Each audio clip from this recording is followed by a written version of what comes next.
Welcome to episode 102 of How About the Huskies. As always, I'm your host, Connor, joined by Matt and Andrew. And the Huskies completed the 3-0 sweep with these three tough games in December. They defeated the Gonzaga Bulldogs, the number 8 Gonzaga Bulldogs at Madison Square Garden last night by a score of 77-71.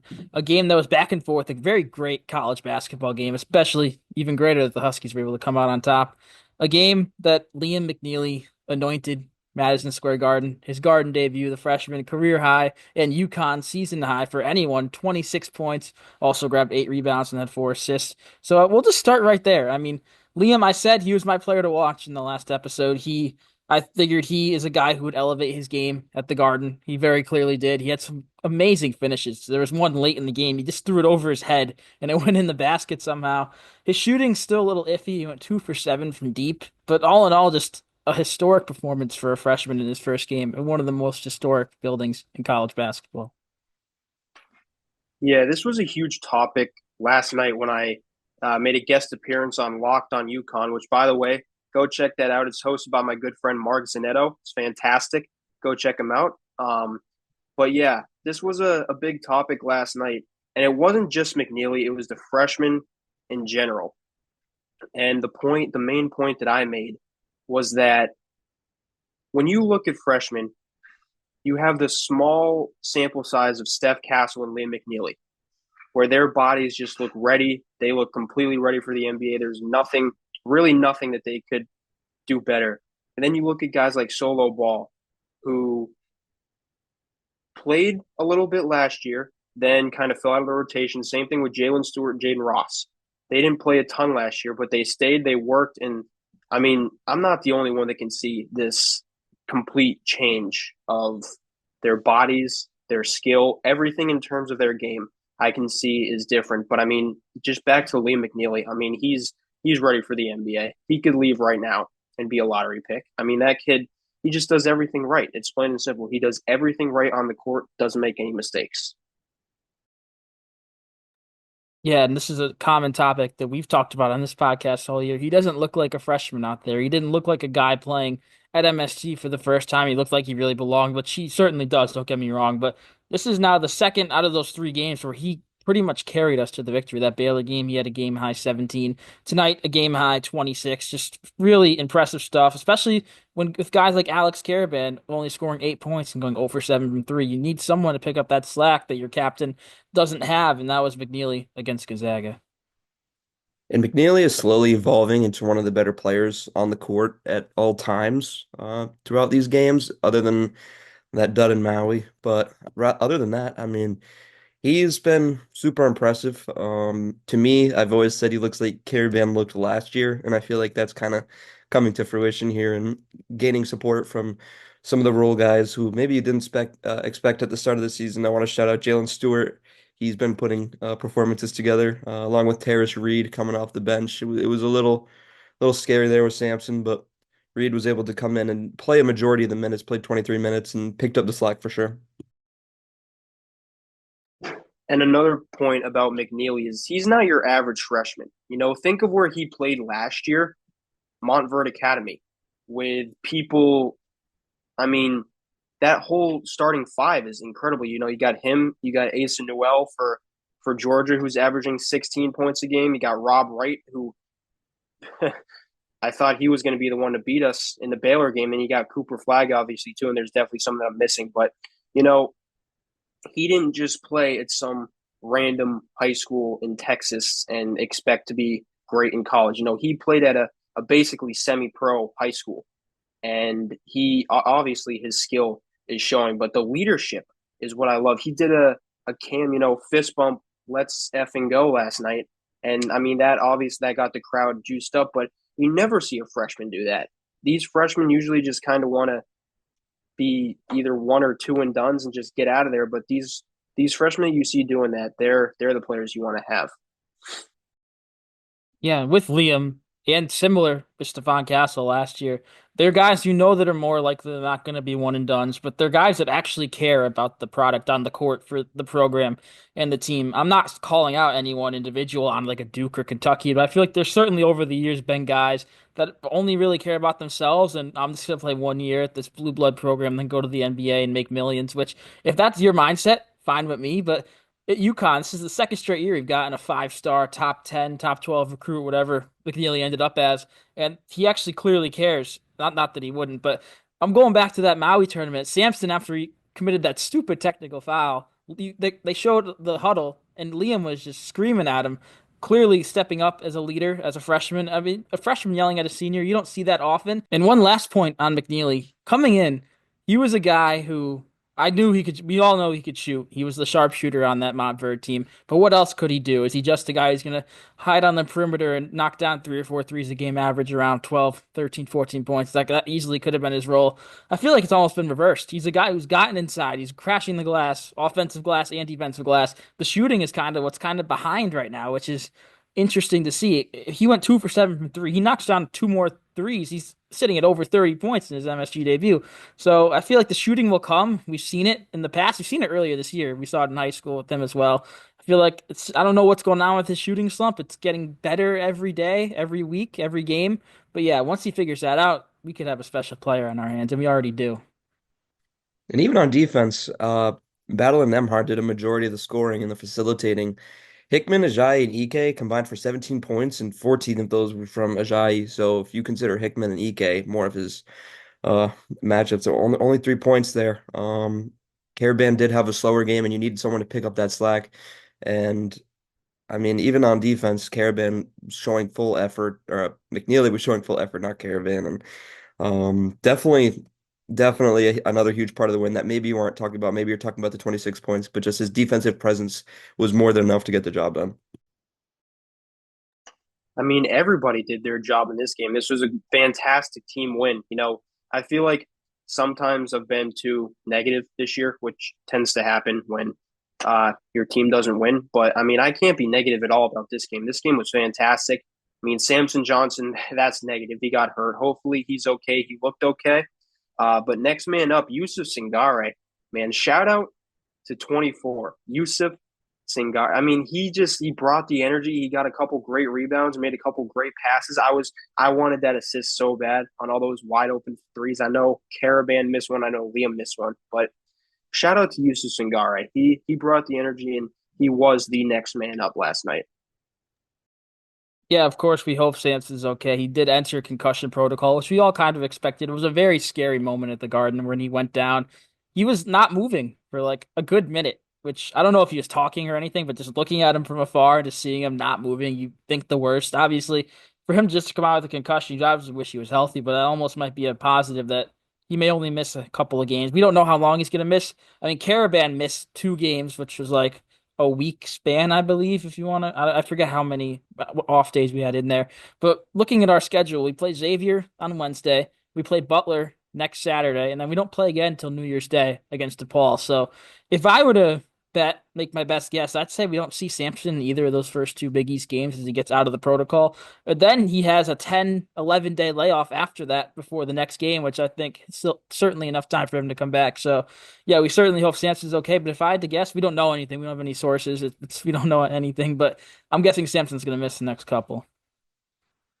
It's the same situation with Klingen last year. You have no need to rush him back. We're on this big 3-game win streak.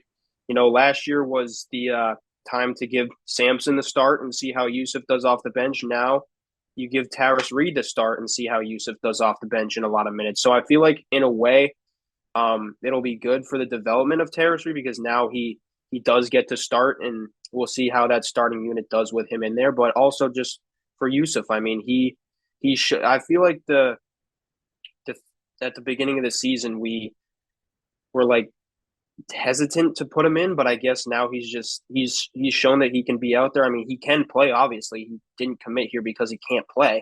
But it'll be interesting to see what happens with that. But I would go with the bet that he's out for the Butler and Xavier game, just like the Glingen situation last year. Make sure he's healthy for January. And I kind of want to bring up two things here. One of which, Samson missing an extended period of time, 3 games, most likely. Um, when Yusuf is not out there, and let's say Terrace gets into foul trouble and Yusuf gets a little like, where do you go? What is the next move? I'm very curious to see what Hurley does there. I think we will see some of Carabin and possibly even McNeeley at the five with um with his defensive presence. But I also want to bring up towards the end of the game in the second half yesterday. Hurley seemed to have lost a little bit of confidence in Diarra and Mahaney in the backcourt and started running Ross and Stewart and any other wing he could find on Nemhard. And it worked pretty well. Nemhard did slow down a little bit. And I was wondering when Hurley was going to kind of go to this because we hadn't really seen it yet throughout the season. But bringing Ross in to guard Nemhard there, it definitely made an impact. And you could see Ross's athleticism. There was one play, he just ripped it from him, ran down and got a tough layup. And that's kind of what I'm looking to see at a Jaden Ross defense turn into offense. And who knows, if this continues to go forward, we could see a bigger role for Ross. Yeah, Ross hadn't played in the second half of that game up until when he checked in, what was around the 8 minute mark or whatever. And he got that scoop and score, I called it, off Nembard right away. And he stayed in for another 2 or 3 minutes longer than he would have. Caravan was set to check in for him. And once he got that steal and score, he Hurley sent Caravan back to the bench for a few minutes to let Ross play. But yeah, Stewart was awesome. Madison Stu Garden, as I've seen go around. Third straight game, he scored at least 8 points at the Garden. Last night he had 10 points, 4 or 5 shooting, hit both of his threes, both in big spots. The second one in a massive spot because the game was tied at 55 after Battle and Nembard, was pretty much the whole offense for Gonzaga. They each knocked down to three consecutively to tie the game. Then Stewart went on a personal 5-0 run out of the timeout. He knocked down to three and had a crazy shot. He was pretty much on his butt when he shot it, and it somehow went in. So we went up by five, and then Mark Few called a timeout. And then right after that timeout, we scored five more in a row. So a 10-0 run to really put the game away. The Zags got closer after that, but that 10-0 run, one of two 10-plus 0 runs during the game because Huskies won an 11-0 run pretty much right off the rip after Samson had that dunk. But yeah, the Huskies using those runs was the main reason they won this game, I think. I mean, Jalen Stewart, just everything about his game looks so much more smooth this year than last year. Last year I feel like he kind of forced passes, forced shots sometimes, but I mean that 3-point shot looks so good. It couldn't look better, honestly. And then that circus shot. There were a couple of those last night because Liam had one too. I think he just threw it like over his back and it went in, but Stewart's was a definition of a circus shot. I mean, I don't know how in the hell that went in, but Diarra's was the number one, I that think. one That too, one yeah. that beat the buzzer. I don't think he could see the Yeah, rim. That gosh. was something. Oh no, he that was a hope and a prayer. But just everything about Jalen Stewart, his defense, his intensity, his 3-point shooting looks fantastic. And I feel like Hurley's finally realizing that he is his guy off the bench for this season. Yeah, off the bench, he's also proven he can do it in the starting lineup. He did it for 2 games when Caravan was out. Stewart's a guy who he was a major topic, I feel like, going into the season because of some of the quotes that Hurley had, how Jaden Ross is ahead of him right now. And we were playing detective here. How about the Huskies trying to figure out what that means? Does that mean Ross is really good? Does that mean Stewart's not as good as we think? I feel like Stewart's past Ross again. That's just my personal opinion watching the game. Stewart played 19 minutes to Ross's 11 in this one. It's 10 points to 2. So Stewart stepped it up, but Ross has his moments, he has his games. He had him early on against lower level opponents. So maybe we haven't really seen him do it against these higher conference teams, which the Big East, there's a lot of talented teams, pretty much all talented teams except for a few. So if Ross is going to break out, it's going to be in Big East play, which I'm very confident that happens. But we're almost done here. It's going to be a shorter recap episode. I want to talk about the backcourt. I know one of you alluded to it, Mahaney and Diarra. They were kind of struggling. Diarra was taking some bad shots. I feel like a lot of his bad shots happen when we're late in the shot clock and we have nowhere else to go, and the ball's just in his hands. I've seen a lot of frustration there. Diarra shot 2 for 8, 0 for 4 from three, so another game where he struggled from deep. Mahaney, only 8 minutes in this one. We'll talk about him as a separate point after. I want to talk about Diarra first. But Mahaney, 8 minutes, went 1 of 4 from the field. Some really unfortunate misses. I don't want to say tough because there were shots that probably should have gone in, just didn't get the roll. He only had 2 points, had an assist, had an interesting time bringing the ball up. But I'll start with DR. What's your guys' assessment of him? Because I feel like outside of poor shooting nights, he's really all you can ask for out of a point guard. Yeah, so his defense is fantastic. And this is what, so the beginning of the season, I had said that I didn't think DR was going to ever start because he had done his role off the bench perfectly. He's a back-to-back national champion. He did his role perfectly the last 2 years. And now that he's in the starting lineup, I feel like he's trying to do too much. His role is still the same to defend their primary guard and to not like do much on offense. I can't answer the question of why the ball is always in his hand at the end of the shot clock. I don't know if that's drawn up by Hurley. I don't know if it's just him not realizing how much time is left, but I mean, last night it was prevalent. He took the last shot at least 8 times, and I think one went in, and it was the circus three. So his defense is really good, but I just the offense, he's trying to be a facilitator, and he's just not a facilitator. So the offense of his end definitely needs some work, just the decision making as well. I think he's right about it. I think you're right about his role, him being, not a scorer primarily. He does need to facilitate. I feel like the definition of facilitator kind of changes here and there. But I mean, he's top 30 in the country for assists. He averages near six, which for a Husky, I feel like is kind of rare. I can't remember the last time we had someone average more than 6 assists in a season. But I mean, compared to Mahaney, I mean, it's like you have gold here in Haas. I definitely think Haas is the guy. Mahaney's it's really rough. We'll get to him in a minute.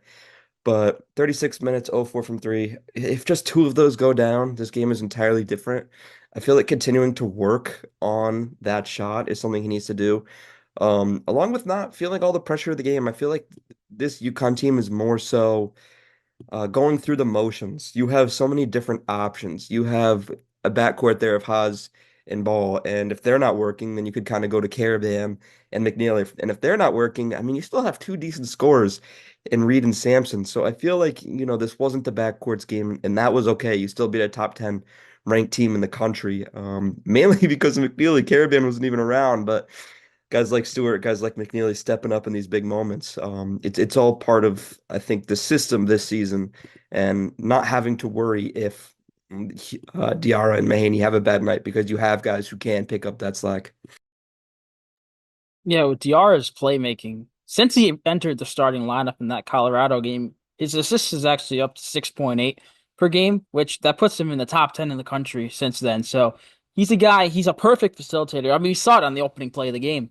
There's a drawn up play for Samson, a backdoor lob. I had a weird feeling going into the day that we'd see a lob right off the rip, just because we've seen that in some big games over the years. I was thinking solo ball because I'm so used to it being Andre Jackson. I wasn't really thinking it'd be the big man Samson, but I was wrong. Samson looked awesome in his 6 minutes. He had that baseline, not it wasn't baseline, but a left hand dunk. That's his second dunk. He looked like it looked like he was gonna have maybe even a 20-point game the way he was performing earlier. It was very unfortunate to see him go down. But back to the backcourt. We'll switch over to Mahaney now. I feel like, and I feel like a lot of people agree with this, that he's not being used the correct way. I feel like I'm echoing what I said in the previous episode. It could have even been the last one. I don't even remember, but he wasn't a point guard at St. Mary's. They had Augustus Marshalunas, however you pronounce his name. He was the starting point guard that averaged over 5 assists per game with the Gales. Mahaney was playing off the ball, and he did it very well. He was one of the best players in the West Coast Conference. Every time he was in the game last night, it was pretty much every time, it was as the lead ball handler. And the first time he brought the ball up, you guys remember, Nembhard was pressuring him. It should have been a turnover, but we got bailed out with a foul. And then that 10-second violation, which I didn't have a great view if it truly was. I've heard that it was a bad call. I don't know, but they can't be in that position either way. You just got to get the ball over. I thought he'd maybe step it up because he's had success, like I said in the preview, against Gonzaga. He's averaged 15.5 points per game in his career against the Zags in 6 games going into this one. So I was thinking the familiarity there, maybe he would have stepped it up, but he just didn't really have it. He had a couple of tough layups that just didn't roll, which he's had way more than you should of those so far this season. I feel like he's just getting really unlucky, but we may be at the point where it's just not unlucky and he's just doing weird spins with the ball. I don't know, but all in all, I'm not giving up. I'm not giving up on any player at any point, really, unless it gets really bad. I've never haven't given up on a Husky at all, really, ever. But Mahaney, I see a lot of fans giving up on him. I feel like the staff is gonna get whatever's going on right because he's not a true point guard, and that's where they've been playing him. That's where he started the season in the starting lineup. I think if he adapts, I know we've mentioned a Joey Calcaterra type role, and I don't think that that's his floor or that's his ceiling, whatever I'm trying to say. I think he's a guy that could average double figures in Big East play if he really figures it out. But yeah, I just feel like we have to see it.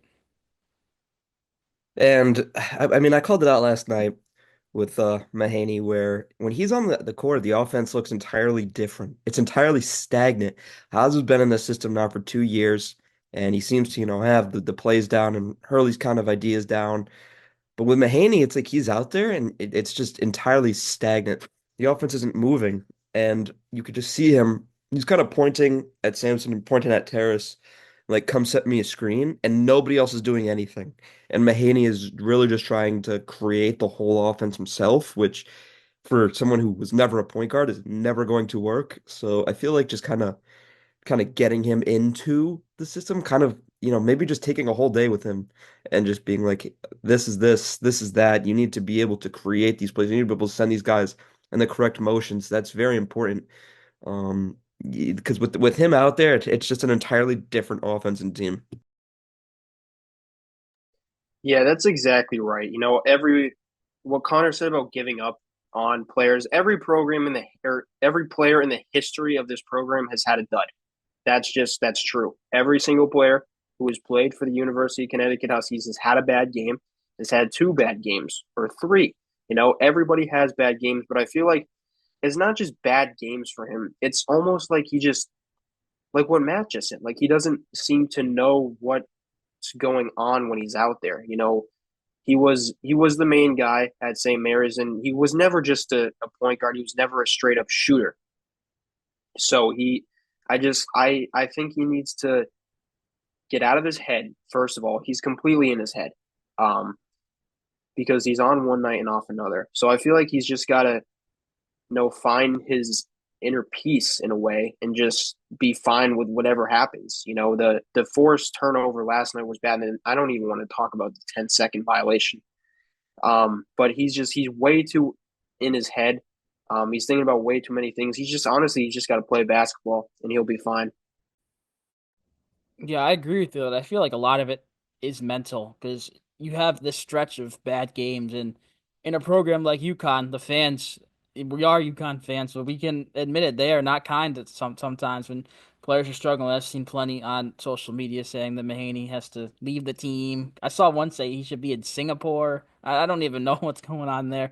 But defensively, he kind of has been a bit of a liability, which in a Dan Hurley system, in a UConn system, if you can't defend, you're not going to see as many minutes as you may want. We developed guys like Cam Spencer into defenders. He wasn't known for his defense at Rutgers. I almost said St. Mary's. That's Mahaney. Not known for his defense at Rutgers and Loyola Maryland before that. And he also wasn't known for his defense at UConn, but it certainly took a step up. Tristan Newton was known as an offensive player at East Carolina. He averaged 17, 18 points per game in his last year there. He wasn't known for his defense, and he was one of our better, if not our best perimeter defender over the past 2 years. Stefan Castle may have been a little better, but point is, if you can't defend, especially at the guard position, you may not see as many minutes as you like because when he was in the game, he was guarding Ryan Nembhard a majority of the time he was in there, and he was playing good defense, but like he just couldn't stop him. He was keeping him in front of him, but like Nembhard was, I'm trying to think of a better vocabulary word. He was cooking him. I mean, he was getting whatever he wanted inside in the paint, little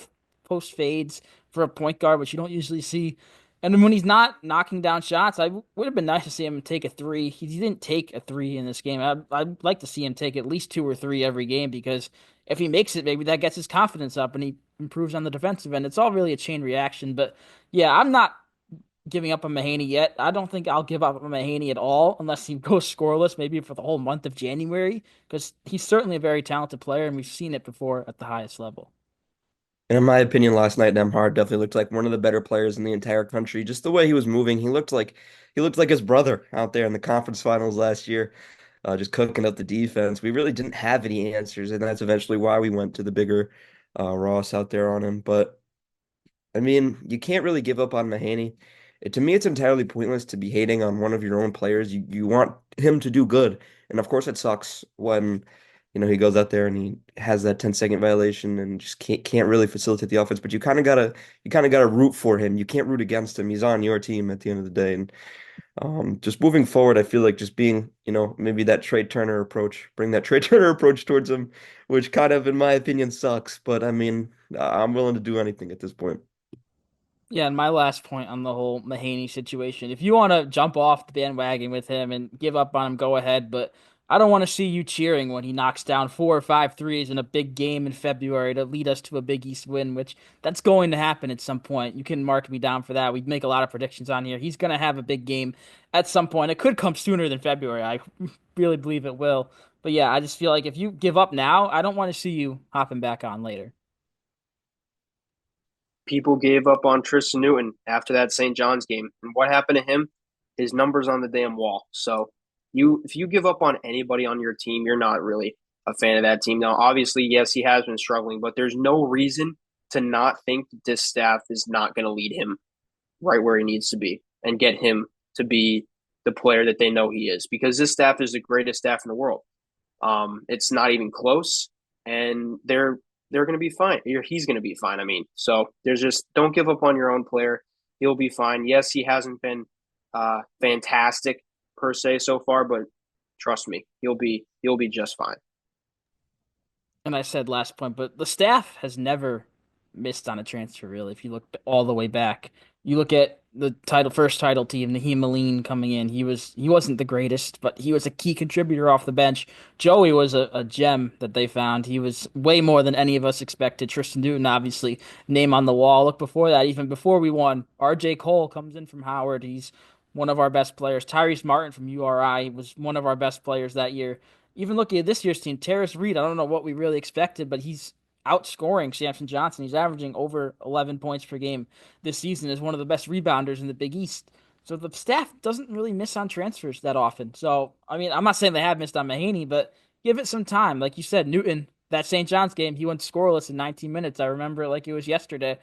He ended up being one of the key contributors on not one, but two national championship teams. Will that be the same thing with Mahaney? That'd be awesome because we'd four-peat. But I don't know. But moving on, we'll do some last housekeeping, then we'll wrap this one up. Solo Ball, unfortunately, his double-figure streak ended. He only had 8 points in this one, snapping that 10-game streak.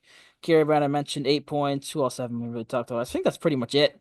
Terrace Reed, when we mentioned him, we didn't really go in depth. He had 12 points. He looked like a guy that was built for the big moment at Madison Square Garden. He had that one sequence where he blocked back-to-back shots from Braden Huff and then got an and one on the other end. He had some massive plays, playing 23 minutes. He's going to probably play at least 25 minutes a game this week with Samson out.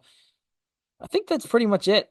Maybe last thoughts. The atmosphere was awesome at MSG. I was there. I know neither of you guys could make it, but it was a lot of Huskies fans. I expected, obviously, the Huskies to outnumber the Zags who were coming in from Spokane, Washington, but just to do it in the way they did, there was many opportunities for the UConn chant. One very early when Mark Few called the timeout. It's just the Huskies fans always show out at Madison Square Garden. Huskies now have won 8 straight at the Garden. It's store south. I'll leave it at that. Big East play starts on Wednesday. All three of us will be there. So if you say us, obviously don't hesitate to come say what's up. But I can't wait to see everybody, and we got to bring the energy for this one. Big East opener in Hartford for the first time, I believe, since Providence. I believe that's right. But Big East opener, I can't wait. Energy, same energy we had last night.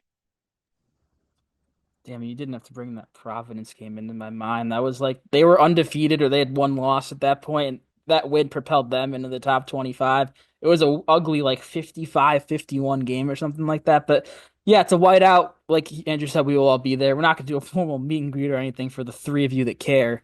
But if you guys see us, don't be shy. Say hello. Take some pictures of Matt. He's a big picture guy. But if you guys got anything else, I think that'll do it here for this Gonzaga recap. We are going to do a Big East preview, which it will come out after this one, probably Monday before the Big East season kicks off. So look out for that. Gonzaga, number 8 Gonzaga, the Huskies defeated them. Will the Huskies be back in the top 10? Who knows? Probably not. They'll probably be like 12. But thank you guys for watching. Stay tuned for that Big East preview.